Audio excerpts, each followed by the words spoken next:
கிறிஸ்துவுக்குள் அன்பான கர்த்தருடைய பிள்ளைகளே, இன்றைய வேத வசனமும் ஜெபமும் அப்போஸ்தலனாகிய பவுல் பிலிப்பியருக்கு எழுதின நிருபம் 1ஆம் அதிகாரம் 21ஆம் வசனம். கிறிஸ்து எனக்கு ஜீவன், சாவு எனக்கு ஆதாயம். என் அன்பு கர்த்தருடைய பிள்ளைகளே, கிறிஸ்து எனக்கு ஜீவன் பவுல் எழுதுகிறார். அப்படி என்றால் இயேசு எனக்கு உயிர். என்னுடைய பிள்ளைகளே, நம்ம உயிரை நம்ம எவ்வளவாய் நேசிப்போம் யோசித்து பாருங்க. உயிர் போகணும்னு சொல்லி எதையாவது செய்வோமா? உயிர் காப்பாற்றப்பட வேண்டும் தான் விரும்புவோம். என்னுடைய பிள்ளைகளே, உயிர் எங்க இருக்குன்னே நமக்கு தெரியாது. ஆனா அந்த உயிர் நமக்கு இருக்கணும் நாம் விரும்புவோம் என்னுடைய பிள்ளைகளே. அதனாலதான் அப்போஸ்தலனாகிய பவுல் அவர் எனக்கு ஜீவன், இயேசு எனக்கு ஜீவன், உயிர். அப்போ நம்ம உயிரை போல அவரை நேசிக்கணும். பிரியமானவர்களே, எத்தனை பேர் அப்படி நேசிக்கிறோம்? திருட பிள்ளைகளே, நமக்கு உயிர் போச்சுன்னா அந்த நம்ம டெட் பாடி இல்லையா? நம்ம சரீரத்தை யாராவது மதிப்பாங்களா? திருட பிள்ளைகளை மிஞ்சி போனால் ஒரு 5 அவர் 10 அவர் தான் நம்ம சரீரத்துக்கு ஒரு மதிப்பு இருக்கும். அதுக்கப்புறம் கொண்டு அடக்கம் பண்ணிடுவாங்க பிரியமானவர்களே. ஆனால் இவர் சொல்ல கிறிஸ்து எனக்கு ஜீவன். அப்படி என்றால் அவர் எனக்கு உயிர், அவர் எனக்கு உயிராயிருக்கிறார். அப்போ உயிரை நம்ம எவ்வளவு நேசிப்போம், அதே போல கிறிஸ்துவை நாம் நேசிக்க வேண்டும் பிரியமானவர்களே.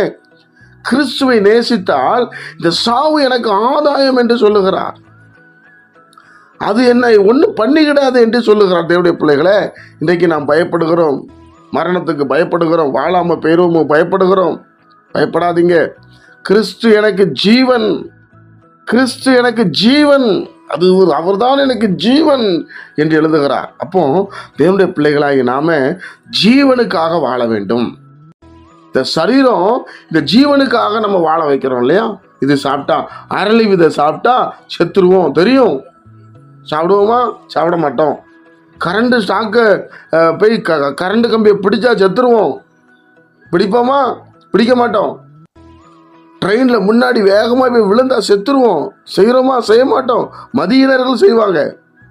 இந்த ஜீவனை நம்ம ஏன் மாய்த்து கொள்ள வேண்டும் என்று நினைப்போம். அதுபோல தேவனுடைய பிள்ளைகளே, தேவனுடைய பிள்ளைகளுக்கு கிறிஸ்து எனக்கு ஜீவன், அவர் எனக்கு உயிர். அந்த உயிரை விட இந்த உலகத்தில் வேற என்ன வேணும் பிரியமானவர்களே? வேற எது பெருசு யோசிச்சு பாருங்க. ஒன்றும் கிடையாது. அவர் தான் மேன்மையான தெய்வம். கிறிஸ்து எனக்கு ஜீவன் ஐயா, அவர் தான் எனக்கு எல்லாம் என்று சொல்லுகிறார் பிரியமானவர்களே. அப்படிப்பட்ட ஒரு அன்பிலே நாம் வளருவோம். கர்த்தர் நம்மை ஆசீர்வதிப்பார். ஜெபிப்போமா? பரிசுத்த பிதாவே, உம்முடைய குமாரன் இயேசு கிறிஸ்துவின் நாமத்தில் வருகிறோம். இந்த நாளை எங்களுக்கு நீர் ஆசீர்வதித்து தாரும். உங்களுடைய சமாதானம் எங்களுக்குள்ளே இறங்கி வரட்டும். உங்க சந்தோஷம் எங்களுக்குள்ளே இறங்கி வரட்டும். உங்க ஆண்டவருடைய வழிநடத்தல் எங்களுக்குள்ளே இறங்கி வரட்டும். நீர் தான் எங்க ஜீவன் அப்பா. கேட்கிற ஒவ்வொரு பிள்ளைகளையும் ஆசீர்வதியும். கர்த்தராகிய இயேசுவின் மூலம் ஜெபிக்கிறோம் பிதாவே, ஆமென்.